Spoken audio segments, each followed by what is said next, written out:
ഡൽഹി മദ്യനയ അഴിമതി ഗൂഢാലോചനയിൽ അരവിന്ദ് കെജ്രിവാളിന് പങ്കുണ്ടെന്ന് ആവർത്തിച്ച് CBI.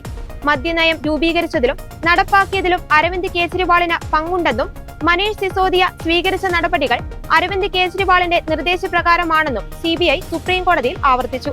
അഴിമതി കേസിൽ രാഷ്ട്രീയ വൈകാരികത സൃഷ്ടിച്ച് രക്ഷപ്പെടാനാണ് അരവിന്ദ് കെജ്രിവാൾ ശ്രമിക്കുന്നതെന്നും ജാമ്യാപേക്ഷയെ എതിർത്ത് സുപ്രീം കോടതിയിൽ CBI നൽകിയ സത്യവാങ്മൂലത്തിൽ പറയുന്നു.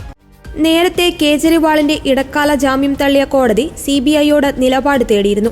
കേജ്രിവാളിന്റെ അറസ്റ്റ് ശരിവച്ച ഡൽഹി ഹൈക്കോടതി ഉത്തരവിനെതിരെയാണ് അദ്ദേഹം കോടതിയെ സമീപിച്ചത്. കേസിൽ ജാമ്യം ലഭിച്ചതിന് പിന്നാലെ ഡൽഹി മുൻ മുഖ്യമന്ത്രി മനീഷ് സിസോദിയ ജയിലിൽ നിന്ന് പുറത്തിറങ്ങിയിരുന്നു. 17 മാസത്തോളം തിഹാർ ജയിലിൽ തടവിൽ കഴിഞ്ഞതിന് ശേഷമാണ് അദ്ദേഹം പുറത്തിറങ്ങിയത്. 1.5 വർഷത്തിന് ശേഷമാണ് മനീഷ് സിസോദിയയ്ക്ക് ജാമ്യം ലഭിക്കുന്നത്. ജാമ്യത്തുകയായി 2 ലക്ഷം കെട്ടിവെക്കണമെന്നും പാസ്പോർട്ട് സമർപ്പിക്കണമെന്നും കോടതി നിർദ്ദേശിച്ചിരുന്നു.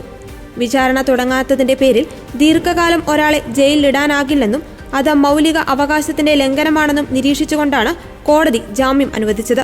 ഭരണകാര്യങ്ങളിൽ ഇടപെടാൻ അനുവദിക്കരുതെന്ന EDയുടെ ആവശ്യവും കോടതി അംഗീകരിച്ചില്ല. CBIയും EDയും രജിസ്റ്റർ ചെയ്ത കേസിലായിരുന്നു മനീഷ് സിസോദിയയുടെ അറസ്റ്റ്. ഫെബ്രുവരി 26-നാണ് CBI മനീഷ് സിസോദിയെ അറസ്റ്റ് ചെയ്തത്. മദ്യനയ കേസിൽ ED അറസ്റ്റ് ചെയ്ത കേജ്രിവാളിന് തിരഞ്ഞെടുപ്പ് പ്രചാരണത്തിനായി സുപ്രീം കോടതി ഇടക്കാല ജാമ്യം അനുവദിച്ചിരുന്നു.